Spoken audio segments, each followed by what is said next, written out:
ऐके भावा, इकडे ये. काय सांगतो ते नीट ऐक. ही जमीन आहे का नाही, कागदावरची नाही. ही माती आमच्या अंगात मुरली आहे.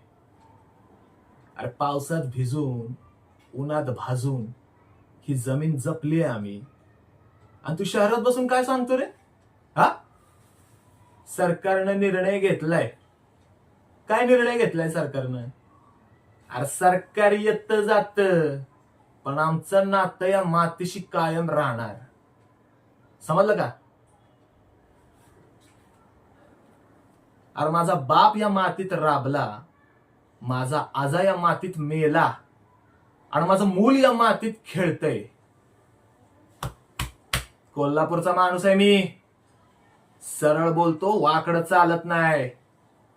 आणि जर माज दाखवशील तर इथं उभा करून उतरवीन. कळलं का? जमीन घ्यायची तर दर मांड, आणि अन्याय करायचा असेल तर आधी माझ्या नजरेत बघ. कारण कोल्हापूरचा माणूस शांत दिसत असला तर त्याला हलक्यात घेऊ नका बरं का.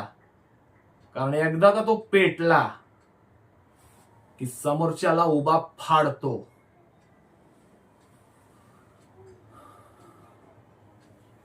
ही जमीन माझी आहे, माझ्या कष्टाची आहे, माझ्या हक्काची आहे.